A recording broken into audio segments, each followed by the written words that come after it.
Hi guys. Oh, I'm just trying to go for a run. Well, I've done about 10k and that wasn't easy. Look at the state of me. And yes, this is me. This is my mug. This is my body. Have a go at it if you like. But this is me makeup free at this age, let's just say that. And I look like what I look like. And this is me. So it doesn't make any difference what you think of what I look like, because it can't change what I look like, right? So people go, oh yeah, fit crime, pancake tits, it doesn't really change anything, does it? Especially from people that don't even have the guts to put their face on camera. I'd love to see what you guys look like. But anyway, speaking of that, I was thinking recently about the whole running thing and how, as I've got older, it's much harder. I used to be able to just run so easy and breezy, and I felt light, and I could get my breath capacity. And this, as I've got older, it's much harder, mentally as well as physically, to even get myself out there, especially with these dark nights. So it gets dark in the UK around 5 now. It's ridiculous. But as I do it, see, I'm still out of breath. As I do it, I always feel better afterwards, and I always feel better about halfway through. I'm one of these runners that gets stronger as they go on, and I tend to run sometimes with a person who starts off strong and gets worse as she goes along. So we kind of cancel each other out. It's really good to run with a buddy. It makes the time kind of go, and time always goes much faster when you're having a good time, right?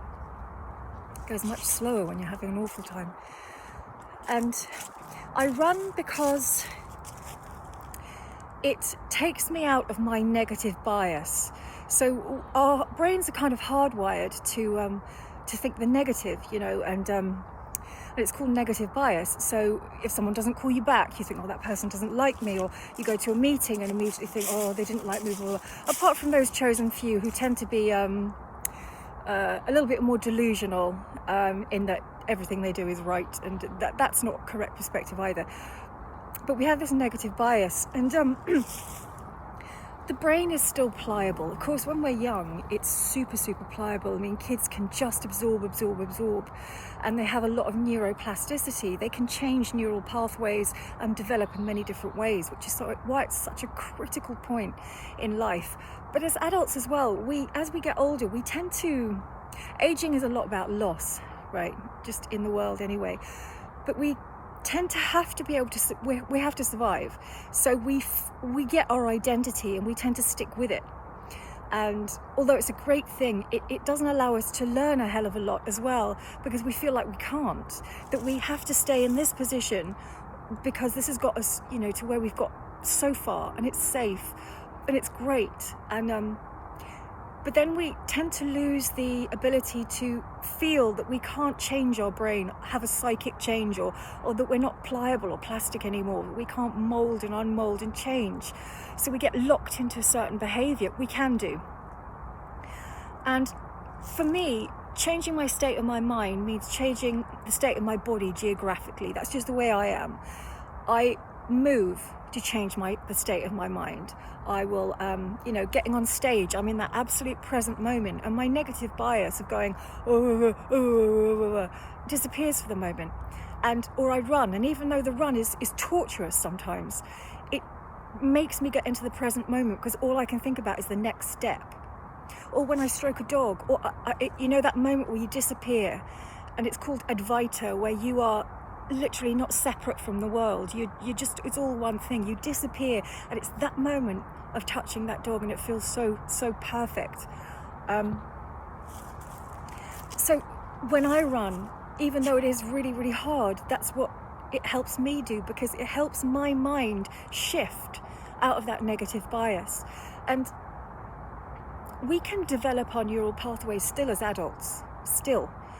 And that the more you focus on a certain thing, the more that neural pathway in your brain will grow, it'll open up, and others will close down. So if you're negative thinking, or you really don't like someone and you constantly go wrong about that person or an issue or a point, and you go on and on and on and on and on, that neural pathway gets bigger and bigger and expands more and more and more, until eventually all you need to do is think about that person or that thing, and the body will start to emanate the same stress indicators. So you don't even have to be in that situation. Say a person that you really hate and you want to attack. After a while, even because your brain has made that connection, you just think about that person, your heart rate will increase, your body will change physiologically, and it's as if you're in that situation right now, even though you're not. You could be just sitting there in your own home, and your body will start reacting to a certain thought, because that neural pathway has become so large that it's automatically just going to switch into your body, your system, everything. It's incredible. But also the great thing is that you can change that you can change that negative bias. You can change the physiological reactions of your body and your mind with practice. And I guess this is where the practice of gratitude, people say that it comes in, and it's a very useful tool, because it does take your mind out of that negative bias into something different. So you don't start to get those physiological reactions, that anxiety, that panic, that connection of, if I think this, automatically it's like I'm already there in the middle of it, and your body's just off. And people use meditation to do this as well. I guess it's the key to medication. Medication. That's a Freudian slip. And start to develop a different neural pathway, a positive one, where you don't get all those reactions, that suddenly the world opens up and your body starts to respond in a very different way, in a more loving way. So when I'm in that negative bias situation and I'm aware that I'm feeding it, because, whatever you feed gets stronger. And when I'm feeding it, I will take myself out of the situation. Now, it doesn't have to be physical. For me, it is. But for other people, it can be mental, it can be emotional, it can be anything. A touch to the face, a thought, looking at a tree, anything. A dream, anything that takes you out of that and allows yourself to go literally down another path. And your brain and your body start to work together until that more of a positive connection can come. My point is that running's great for me. It's really hard, and I doubt I'll be able to run much longer, but I do it because it gives me a great sense of achievement. It makes me physically very strong.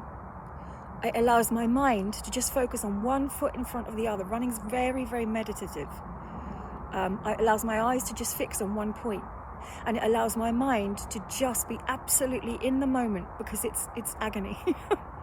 And it doesn't focus on that negative bias. The same with yoga, the same with dogs. I get it the same when I pet a dog, the same when I'm on stage. But with running also, what it does is it keeps my heart as healthy as it can be, because I have my own health struggles. It's a great thing to do. If you've always wondered about running, or you want to start, feel free to ask me some questions, because I've been running since I was about 18, and I've gone through every wrong turn going, until I found something that works for me. What else was I going to say? Yeah, so with all the rubbish that's going on at the moment, when people attack me for what I look like physically, it doesn't make any difference, because I can't change what I look like physically. And also the way my work, it's all out there for everyone to see. So when someone talks about my career or what I haven't done and what I have done, it's funny that I've never done anything apparently, but yet they're having a go at me for the things that I've done and got that wrong. So it's all there. You can find my whole CV if you want to, of everything I've ever done on stage and on screen. So threatening me about my own career is a little bit silly, because it's all out there, isn't it? I haven't really, got anything to hide, and everyone's going around that I've done a soft porn film. Well, if you call a film called The Claim, a Hollywood film, a soft porn film, then I don't know what sort of soft porn you're watching, because it's a remake of The Mayor of Casterbridge. And if you're not a reader, Thomas Hardy, go and try it. Go and read. Do something, and then make content on YouTube. about something. So someone can come to you and go, oh, you know about that, can you tell me about that? Something. Read something, look at something, learn something, think about something, do something, love someone, and come back and report about that. Sitting there being fixated on what I look like, it's not a great look, is it? Especially when you don't put your face on camera. It's just silly. Anyway, so yeah, anyone wants to know anything about running for pleasure or anything else, body related or stress related or yoga or anything, feel free, just ask me. And I probably won't know the answer, but I might know the answer. So I'm always here. Have a great day, everyone.